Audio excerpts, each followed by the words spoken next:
All right, folks, back on the Boss Man Show here at House Representative of Tennessee, my man, the Tennessee Democratic Caucus chair for the House, representing my district, 54, the best one in the state, Vincent Dixon. What's up? How you doing, brother?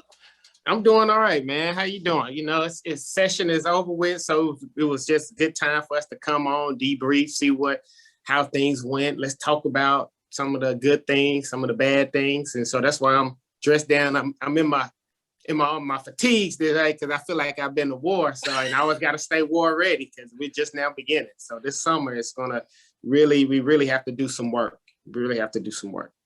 Ask you about that, Vincent. Tell me, for your point of view, how did session go? I know from my point of view, it went kind of to the right in the wrong way. You know what I'm saying? No, it really went to the right, to be honest. There's no play on words, but it was frustrating. You know, we could have done some really good things here in Tennessee for people. We're more flush with cash than probably any other state in the union and probably any other time that we've ever been. We have so much money. We have almost $6 billion in reserves, and we still have another $3 to $4 billion coming from the federal government that needs to be spent. And we missed the mark, man. We did nothing to help people put more money in their pockets. We did nothing to help them put more food on their table. We did nothing to make sure that if they get sick, they can go see a doctor. Instead, these Republicans that were in power, they focused on transgender bills, voter suppression, protester bills, things of that nature that it's going to, they even created a new court. Oh, yeah. Yeah, to try to create the ultimate voter suppression, right? So it's like, what are the people in power really doing to help the average person's life? And the answer is nothing. But I don't know what is it going to take for people to wake up and realize, I need my life to be better in some kind of way. I can be living better right now. I want the world to be a better place, but there's something that's holding people back, that's keeping this division. And I think it's to me, it's blatant. It's just obvious to me what it is. Mm-hmm. Oh yeah, and it's racial. It's very racial, and it's that old trick from the Jim Crow South, man. That the poorest white's better and the richest black. It's because I'm white. That white supremacy, white privilege, and Tennessee, Vincent, in my eyes, is going backwards this session. Like, I feel like it's backtracking. Like, we're not moving forward, we're going backwards. And these laws are going backwards because if you look at it, if you expand Medicaid, that's $1.4 billion in Tennessee's pockets from the federal government. That they cover 90% of it. Like, and you're gonna turn that down, and you got rural hospitals in McKenzie and all of the state that's closing down. Mm-hmm. But then over the Kimberly Plateau, people they're called. We have 12, 13 hospitals closed down over the last 3-4 years, and and that's what it is. It's the people who live in these rural areas. They're gonna have to wake up and then is this the representation that we really want? Is this helping us? Think about it. Hospitals in those rural areas, not only do they provide a critical service to their residents, but it's also probably one of the biggest economic drivers in their areas. Yes. Now that people lose a lot of jobs, there's the tax basis going down. That means your schools are going to suffer. I mean, everything has done. Your services that you receive from your city is going to suffer because that money is not going to flow through to the state because you don't have that tax base there. But so people have to wake up and say, listen, am I being represented to the best with my best interest at heart? And the answer is no. And we've seen these. I hate to say it, but it's the truth. It's just like it's a cultural war has really dominated politics. Now, politics is not even about politics anymore. It's about culture. It's about race. And we're moving back. When you say we're going backwards, yeah, we didn't even take 2 steps back. We took like 10 steps back, right? And it's like these are Jim Crow laws dressed up in a suit. That's all they are. And so, people may not like what I have to say, but it's the truth. And, we're going to have to look deep in ourselves. Like, the only way things are going to change in this country is people have to change their hearts. Because I don't know what it's going to take for you to do that. Because here, every day before we go into chamber, we say a prayer. We pray. And then as soon as we finish praying, we do some of the most evil shit known to man. Yes. And so, and it bothers me because we don't practice what we preach. And my daughter always tells me, she is like, practice what you preach or change your speech.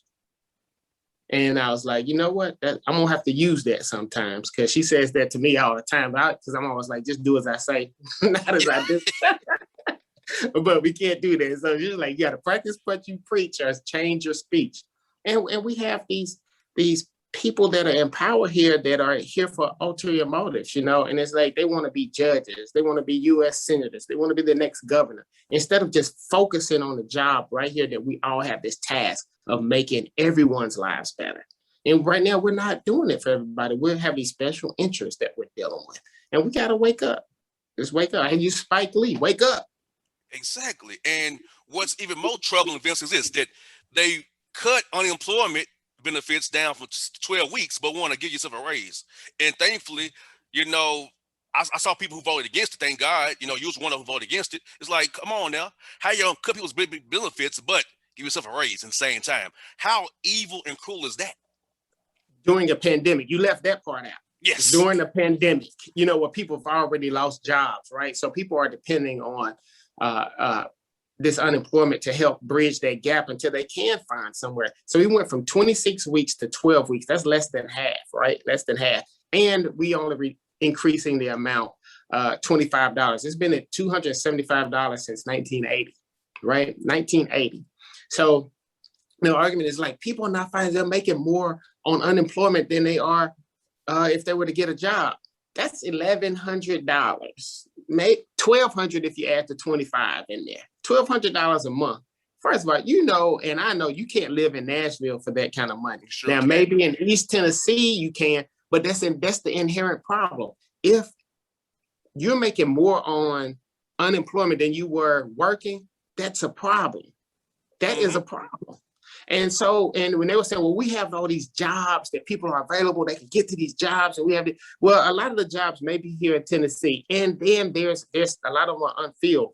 So you ask for somebody to move from Blount County to Nashville, and they're still taking a job that makes $10 an hour, and they still can't live in Nashville, right? So you want them to uproot their family and move them. That's not going to work. And we do have a lot of jobs that are available. Guess what? People don't have the skills to fulfill them. So what that tells me is we have a workforce development problem. Yes. So how do we get the people trained to fill these jobs?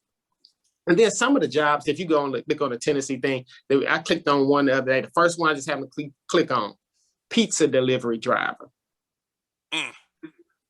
How's a grown man gonna support a family being a pizza delivery driver? And nothing's wrong with that. Nothing's wrong with that as a side hustle or to make ends meet or to have a family. You can't live off that.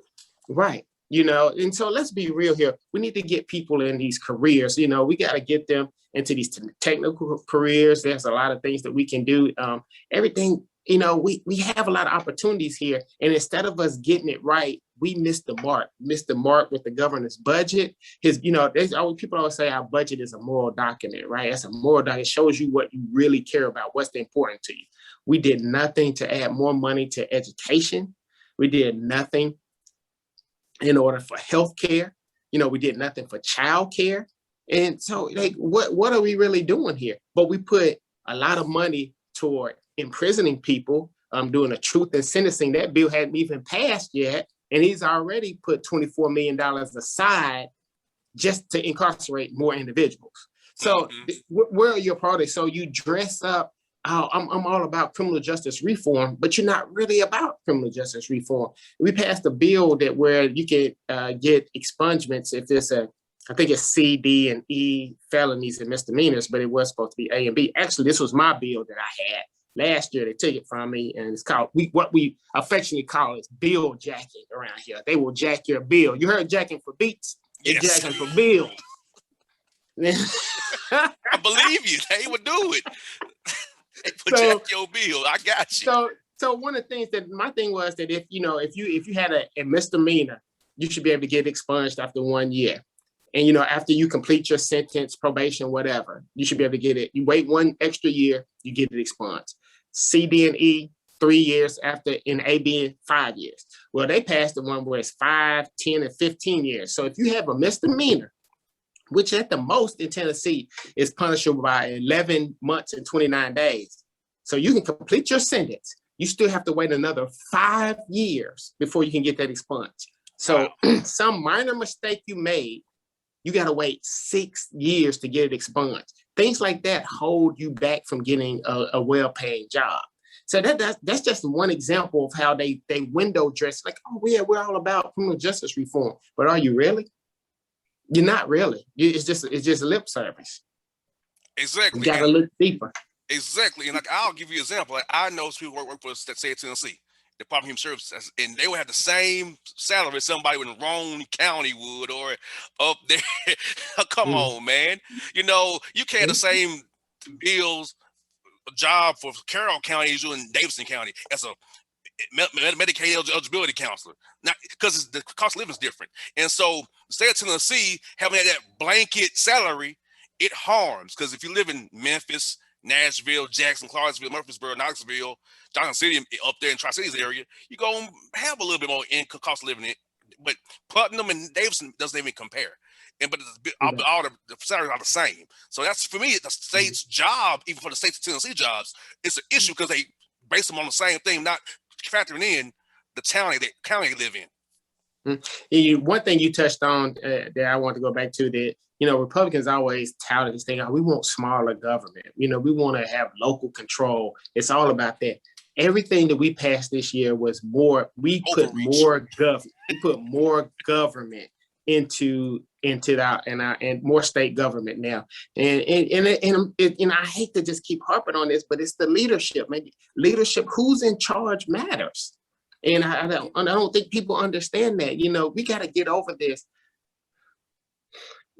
Every black person is carrying a gun, and so I'm afraid of them. We got to get rid of all that, you know, these inherent biases that we have, man, that we got to get over. Like, Democrats don't want to take your guns. That's a false narrative. We just want you to be safe. I guarantee you, here in Tennessee, now this is Tennessee.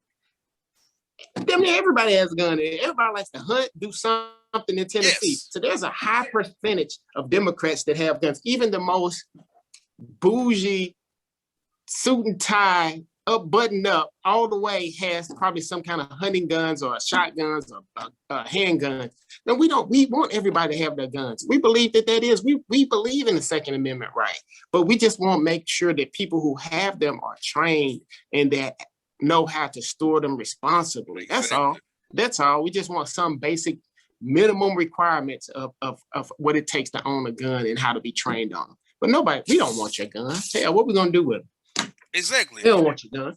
Exactly. And Vince, like I said, man, you know, Republicans are talking about small government only when it affects the people with small government. But when it benefits them for its vote suppression laws, it's packing the courts or giving themselves raises or putting more black people in jail, it's big government's okay. Or I get them in Georgia. You know, in Georgia, you cannot rename a street without going to say of Georgia, do it. Can't rename a street.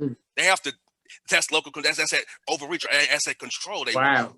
Yeah. Wow. You can't get to go to the state of Georgia to rename a street. It's already been named. Because in Augusta, Georgia, the street named after John C. Calhoun. And you can't change it. It's just interesting because, you know, when you talk about this government overreach, and we talk about the election, what they call election reform, you know, we passed these bills in here to I guess they call it strengthening the laws. And I just simply asked, like, what issues did we have here in Tennessee? None. So why do we need this? You said just out of your mouth just a couple months ago, we have one of the best election processes in the country. So why are we continuing to do this? It's only one reason. It's because now we have more Black and brown people coming out to vote than ever. Now something must be wrong with the system. Yes. Because it must be too easy to let other people vote. And, you know, if you can want to say drop box and all that, there was no cases of fraud. I was watching something the other day that said, you know, they're getting ready to try with Liz Cheney to remove her from her leadership post in the GOP. And they said that 70% of the Republicans in Washington feel that the election was rigged. It was not fair. 70%, which is amazing to me because this same election got them elected. So do they not feel like their election wasn't right too? So, I mean, let's go back and do it all over again. But it amazes me. It's like, instead of us trying to come together and really make this world a better place, it seems like we're more interested in being divided. We're going back, man. I just feel like there's going to be a reckoning soon here because we can't continue down this path. And, and Black and brown people, especially, I want to speak for Black people. Black people are probably some of the most forgiving people. Yes. But you can only push us so far. And I feel like we're sitting at we're sitting on a powder keg here. And we're, as leaders, it's up to us to diffuse this. And if we're not willing to work together, and I talked to my Republican counterparts here, and I said, listen, I think we did a better job of talking about facts and not getting personal here this past year, but I don't feel like we were partners. And we're supposed to be partners in making this world a better place, especially making Tennessee a better place. I said, like, throughout the budget process, normally we should have some input on this, as far as Democrats and Republicans. I understand they're in control, but everybody's not Republican in the state. You govern for all, not just your interest groups. And we have to do a better job of communicating with each other and talking to each other and really finding solutions. That's where we put money for other people, because you can't put money where you think it goes and it's not really where it's needed. If even with the school systems, right? We might think, oh man, this school needs a new roof and new paint. And they'd be like, well, no, we don't really need new roof and new paint. We're good with that. But what we do need is 2 additional teachers, because if you don't talk to the principal, then you don't know what the true need is. You're just going off of what you think, so we have to do better. We have to do better. And like you said, Vincent, Tennessee is number 46 in the nation for its funding for schools. Number 46. Man, we're behind Alabama, Mississippi. I mean, it's like we're in a race to the bottom. And it's like every day we find a new bottom to land on. And it's just ridiculous, and it's like, what are we going to do? When are we going to wake up? A lot of them expanded Medicaid. And we missed the mark on medical marijuana as well this year. And we had an opportunity to basically test it out to see how it was going to work, because there's a lot of people here. There was a young man that came to testify. His name was TJ Ramsey, and his mom, Mrs. Ramsey, came to testify about him. He has epilepsy, and really bad, but the thing was, this is what helps calm him down. This is what helps him get through the day. It's a solution for that family. But so now this person, the Ramseys, they now become criminals because they have to go get this from Alabama, Kentucky, Arkansas. And then as soon as they cross the state line, they're criminals. Now we just criminalized a good law-abiding citizen just because they found a solution that works for their child, right? And I'm not saying that we need to open it up for everybody at this particular time, but we can do in increments. Let's see how this works. Let's see how the medical marijuana works. Let's get that going. Let's move. And I think we saw an appetite for it because in the committee, the vote was 8-9. It failed by 1 vote. But that let me know that we were on the right track because they hurried up, reopened committees to pass a very much watered down version of medical marijuana, which really did nothing at all. But it was to say, look, we passed something, but there's something was nothing. So we missed the mark here, man. We did nothing to help people out, man, especially during this pandemic. And if nothing, we saw how insurance shouldn't be tied to a job. Man, how many people lost their jobs during this pandemic that went, and I think the rising cost of healthcare costs, so we need to have some basic minimum level of healthcare for everybody. I don't know why socialism is such a bad word. The ultimate socialist was Jesus Christ, and we go pray to him every day, to God every day before we start this. And how hard is it just want to make sure that everybody has some basic level of comfort? And How hard is it? pastors called the session heartless. Pastor said it was heartless. And like you said, Vincent, these conservative evangelicals go to church every Sunday, hold Mhm. Jesus in this high regard, but don't read what Jesus was for. So how are you against what Jesus was for? That's always been Mhm. an issue for me, Vincent, because I'm like, how do you spew this nonsense, but you love Jesus, but you're against everything he stood for? He doesn't stand for your conservative policies to take away people's ability to have food on their table, have a livable wage, have health care. Jesus wouldn't deny anybody insurance. He wouldn't do that. But you say you Mhm. love him so, and the Bible tells me so. What Bible you reading? I want to know which one you're reading, because the one you're reading doesn't square up Mhm. with the one you're telling me about. Yeah, so one of the things I was watching something actually last night about the governor. He was on a PBS, not the governor. The Speaker of the House was on PBS, and he was talking about, oh, we did expand, we did a lot of stuff for healthcare, and he went and he said something about mental health. Um, it was mental health, behavioral health. It was something else that he said, but it was nothing about if people get sick to go see the doctor. Then when people think of healthcare, that's what they think. Yes, mental health is huge, and our ACEs, we know that those are big issues, right? We know that the ACEs, adverse childhood, um, adverse childhood experiences. That's what it was. I have to think about it. My wife would get on me if she knew that I forgot that by her being a teacher. Um, but those are great things, right? But that's in addition to, we still have to make sure that if somebody cuts their arm and they can't go to the doctor, and it gets infected, and then they have to cut off their arm because they just can't go see a doctor. Okay, that's great, but I mean, you're not doing anything for those people too. But we have to do it all. It's not like an either or, it's an and type thing. We got to do it all for everyone. Yeah, mental health is very important, especially in the Black community. That's one thing that we just do not, it's very stigmatized. Oh And yes. we got to understand it's okay to ask for help, because that's why we see people stroking out and having heart attacks, because we try to deal with the way that we our grandparents dealt with. We just keep it all in. Man, Oh you gotta yeah. go talk to somebody, man. Get that out of you. I want you to be here. I want you to live. I want you to be happy. So you got to work on that. And Vincent, like you said, man, like it's all about coming together and being righteous, man. Not just being about money and power and politics and just partisanship. Because you'll get elected to serve the people, And if you're not serving your people's interests, you shouldn't be in office at this point anymore. Now I'm like you said, I want to know when these rural constituents are going to tell their representatives, you're not doing it for me anymore. I want to have health care. Because if you just talk to them as just people, ask them what they're for, they're for what me and you are for, but they still vote against their own interests, which always blows my mind. I was campaigning in Georgia, blew my mind. Yeah, think about, man, even in rural Tennessee, look at this budget. What did this budget do for farmers in Tennessee? Nothing. Nothing. Maybe for corporate farmers, but for the mom and pop, the family farms that are still the few that are still remaining here, what do we do for them? What are we doing to bring jobs to those areas? He keeps talking about broadband, expanding broadband, doing all this stuff. It still hasn't been done. He's been there. This is going to his third year. We still haven't done it.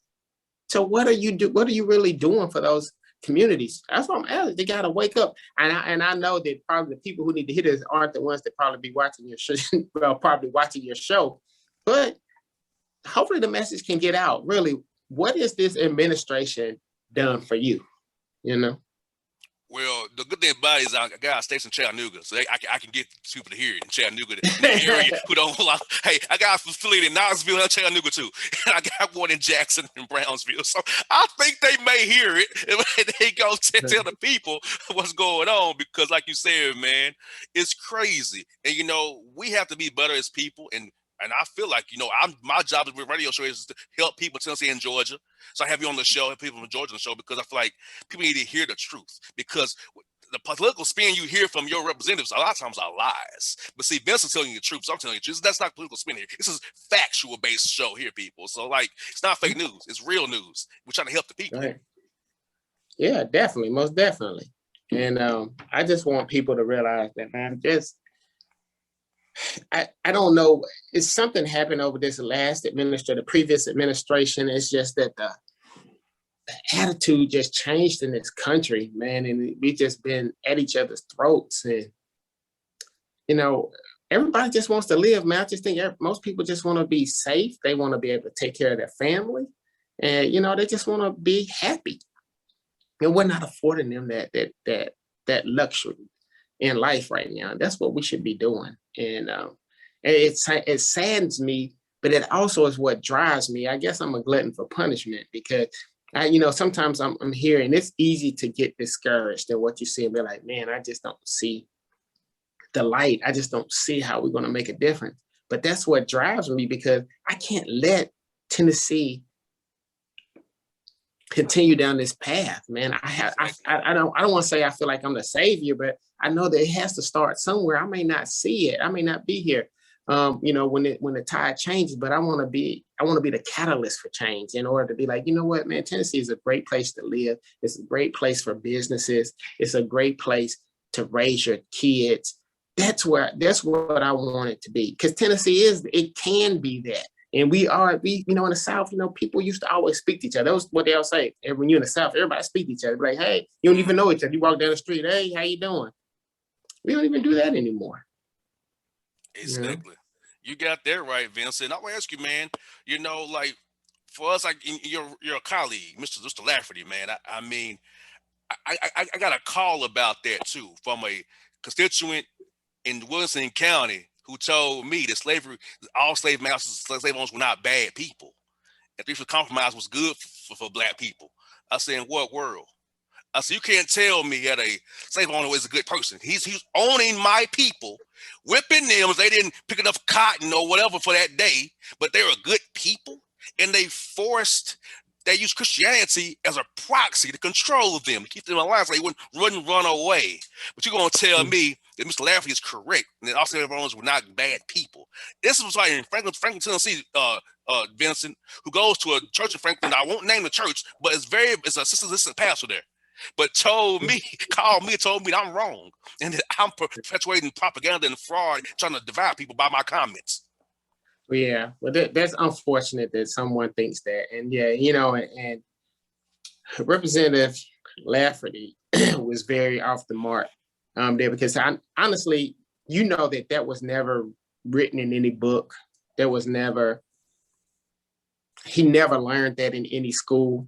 What that comes from is he learned that from a trusted source.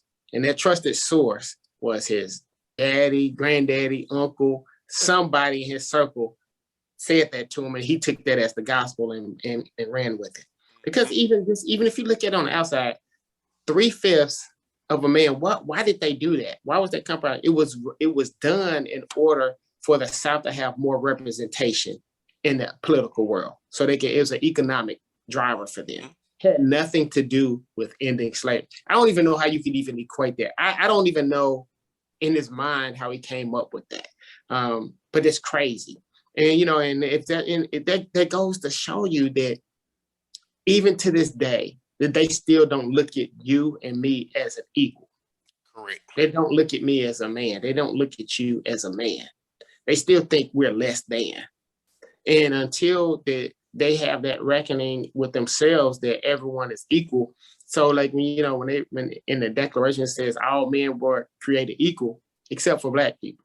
Exactly. Right. So when that was written, black people didn't have a voice in this country. We were slaves when that was written. Right. So they kidnapped us from our countries, brought us over here, and that's why we built America. That's what made it, because you had 100 years of free labor. Yes. And so you can build a bigger economic base when you have free labor. Just imagine if I had a job and I had a company and I didn't have to pay any of my workers, but I got to keep all the profits. Yes. That's why they're so far ahead. And if you can't recognize that you have an advantage because the color of your skin, then you have to do a real hard look at yourself. Because it is, and I was having last session, I had a conversation with one of my colleagues that was beside me. It was right after the George Floyd. So he saw that I was struggling with this, right? And he was nice. We had a good conversation. And he was like, I was raised poor too. And I was, Cumberland County, whatever it was, in East Tennessee. And I was like, he knew, everybody knows my story, that I was raised in a single parent home and my mom never made over $28,000. And I asked him, I was like, listen, yes, you were born poor or you live poor, you were poor, but you are 6'4", good looking white guy. Your chance is going to always be better than mine. I said, would you trade places with me? Would you rather be black and poor or white and poor? He was like, well, I never thought about that. Because there's a difference. Yes. There's a difference. And if one is, your opportunities are different, and it's like, we don't, for a lot of us to make it, to do something, what I call make it, we work hard, but it's also somebody gave us a chance, right? Somebody had to give a black person a chance in order for us to get to that next level. When it doesn't come to athletics, somebody had to give us a chance. And then in most times, I'm not saying the white people don't work for some things they got, but they get a little extra because somebody in their family knows somebody, or somebody we see a lot of that stuff up here. And then, and especially even when I'm here in the state legislature, I see a lot of my colleagues, you think that, oh yeah, they may not know, and you realize, you find like their uncle was a state rep, their dad was, and they say, oh, this is the family business. This is what this is. And you're like, oh, okay. And, but like for me, I didn't have a vertical line into becoming, I wasn't groomed to be a state representative. So sometimes I say, I may speak broken English. I may curse a little bit, but my heart is pure in what I want to do here and what I want to accomplish. And it's not about me at all. I have no aspirations to do anything other than what I'm doing right now. And I don't know how long I can do that. Voters can vote me out next time, right? But while I'm here, I'm going to be impactful because I don't have time to sit on a bench and wait for somebody to put me in the game. I'm in the game. I'm here. It's game time. I don't even have time to warm up. I just got to take off my Tiger suit and get in. They're right. Well, I'll make sure you be around. If I got to do it, I'll make sure you're around. I appreciate it. I'll make sure you're around if I got something to do with it. Hey, vote for Vince and Dixie, not nobody else. I'll make sure that happens. You vote for that other person, we ain't friends no more. So, no, we'll be fine, man. But yeah, Vince, like you said, man, it's crazy. Like, you know what I'm saying? Like, I had a conversation with somebody in my organization here about, look, a lot of you all talk about white world problems. Like, something I don't understand about. You worrying about, the color of your grass, some plants. I'm worried about if I go to Publix, I'm not going to get fouled today. I'm going to get shot at Quick Trip today. Like, everywhere I go, my head on a swivel.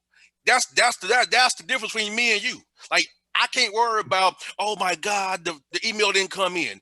I don't give a damn. I'm worried about surviving the day. You know what I'm saying? So I say, you all have what I call white world issues. So I don't worry about work past work. I worry about surviving the day. I tell you, this gear I have on, I'm just a black man in Georgia, on Tennessee, wherever I'm at. I can't worry about an email not coming in, or I didn't get enough sales today. I could care less. I want to make it to my home and be safe in the suburbs of Atlanta. I ain't worrying about it.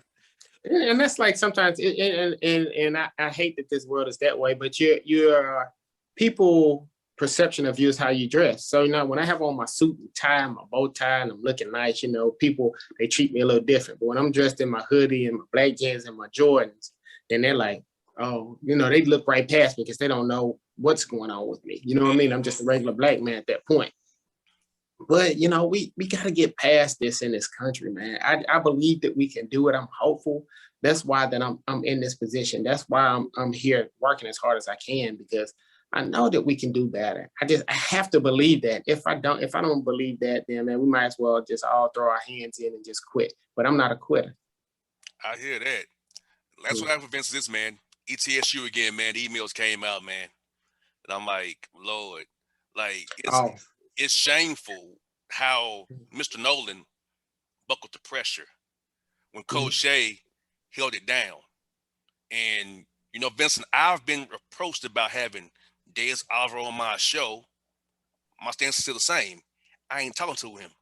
He's a pawn and a shield for a PR ploy. Because we saw in emails from the FOIA request what you are about. Mhm. and you buckle to that pressure and put forth out a good man in Coach Shea for standing up for his players. You Mhm. allow state representatives and state senators to get in your business and Mhm. coach and pretty much give you that quid pro quo. If you don't do this, we'll mess with your funding. So now, Vincent, like I said, he ain't coming on my show, and I still don't respect Nolan or the AD because it's BS what happened to Coach Shea. Yeah, it's interesting because ETSU got the most funding of any state school. It got $100 million in funding. And I know it's been in the works for a while, but they had $100 million in funding. And like I told Coach Nolan, President Nolan, is that if the state senators could have done something to impact your funding, they would have done something way worse than wrote a letter. They would have went back and figured out a law how to close ETSU, and what hurts me so bad is because we sit where I sit at Cordell Hull. I sit on the corner of Martin Luther King and John Lewis Way. Mm-hmm. And Rosa Parks Boulevard. We're almost boxed in, right? And we sit here and we have put these bills out here that prevent protesting, try to discourage protesting, and we do it. They do it in a peaceful manner. And if you kneeling in something, normally kneeling shows reverence, and and so that's not happening. So when you keep saying they shouldn't be kneeling, they're being disrespectful.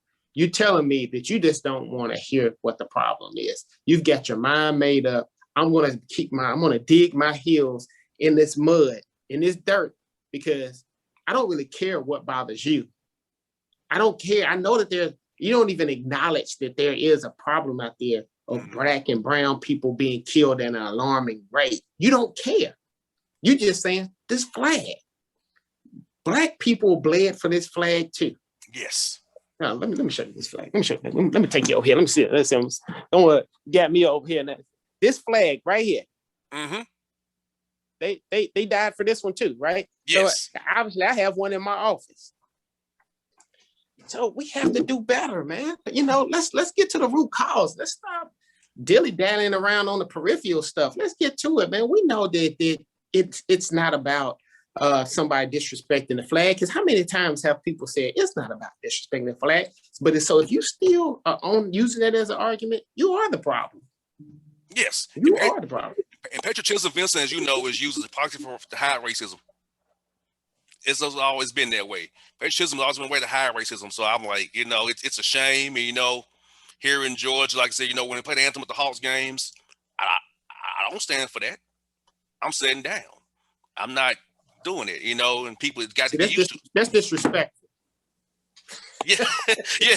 Hey, I'm for my people. First of all, I tell people I'm a Black man first. I'm a Black man first, and I gotta represent my people, man. And like I said right earlier, I feel when I take off my gear here, I miss JR in Georgia. Right. But no, man. We and I like the bill that we had, and this is the crazy part. The bill that where Representative Lafferty was speaking on, it was House Bill 580, and it was basically saying you can't teach the negative side of anything. You have to teach an unbiased side. So basically, if you want to talk about Forrest, it's how unimportant that I think his name is, that leader of the KKK. I don't even dedicate his name to remember. Yeah, that joker from Pulaski. Right. So you can instead of saying that he owned slaves, he made millions of dollars of slave trading, basically trafficking, human trafficking. You can't say anything. You can just say he was a war hero, or he was and we can't do that. And the reason why that bill was so upsetting, and we have to realize that the Republicans are good at race baiting and creating cultural wars, right? And they made it about a concept of critical race theory, right? And they said you can't teach that in K through 12. Number one, they don't teach that in K through 12. They don't even teach that in college. It depends on what law school you go to, whether they might teach it there. So they've created a solution for a problem we don't have. And people get all riled up, like, oh yeah. And they don't even take the time to just research. All you can do is Google it real quick and be like, hey, is it taught in K through 12? Oh, that's a non-issue. Let's back up. But they make it an issue and they get people riled up on. That's what they have done here. They found solutions for problems. Here last week, we lost a dear person that meant a lot and opened a lot of doors, not only for Black women, but for Black people in general. The first African-American female senator in Tennessee, Senator Thelma Harper, which is, she was a friend and dare I say, like a mother figure to me. We passed a bill here that would have criminalized her for just trying to stop them from expanding a dump in the Black community. She got in the streets and stopped trucks from entering that facility. So we just passed a bill that would made her a criminal. Or if that truck driver wanted to hit her, he would have had immunity. So it's those type of things that are saying that, and when you look at one bill, it might not be bad, but you look at the totality of all the bills together, they're very oppressive, and we have created a different type of Jim Crow laws. It's not, instead of saying how many marbles do you have in the jar, how many bubbles in this bar of soap, it's just a little bit different to vote, and we just got to do better, man. We have living history around here. We lost that Senator Harper. She fought for it, and I think it's my duty to continue that fight for her, to make sure that we can do it. And I'm still battling the Bordeaux dump over there. I don't know if you heard that Waste Management is suing Matt. So not only are they saying they're suing to say that they want to expand, they're saying that Nashville shouldn't even have a solid waste program to eliminate the waste, to eliminate, future waste. So, it's like, sometimes we put our dollar and our ambitions over what's right. And I'm okay. Even if I don't make it, if my income level never increases, I'm okay. I can, whatever God gives me, I'm going to make it okay. I'm going to be all right. But there's some people that I feel like I have to fight for because they need somebody, they need a voice, right? And there's nothing that somebody can offer me that's going to change or deter me from doing what's right. It's just not. Exactly. But Vincent, thank you for your time, brother. It was fun to catch up with you. Give me do this again in June, man. I do this again in June. Yeah, well, one reason why I can't never do anything that's wrong, because I got people like you that's going to be like, hey, man, what's wrong with you? Because I will hit you on text like, yo, bro, what's this, bro? Have you lost your mind? Like, no, man, you're right. So I got too many people that I care too much about that mean too much to me, that poured too much into me in order for me to let them down. But yeah, definitely, man, we always get, we got to talk once a month, man. I got to have an outlet too, you know what I mean? So I got to start getting back in the gym too. So that'll be my outlet. And then this is also my verbal outlet, because I'm not going to stroke out for nobody. Man, I got a court in the backyard, Vincent. Coming to Nashville, I got a court in the backyard. Get on the court and hoop a little bit, man. The backyard, man. All right, man, I gotta do something, man. I want to be around for a while, Got that right, man. Well, hey, soon as these Hawks playoffs end, man, I'll be up there for a little while, man. Get away from Atlanta for a little while, man. I spend my offseason in Nashville. I gotta get away from Atlanta. All right. We'll definitely hang out, man. I definitely look forward to it. No doubt. Well, that's my rep, Dixie on the Boss Man Show, Tennessee Democratic House Chair and Representative District 54, the best one in the land. 54, we got it going on. We out.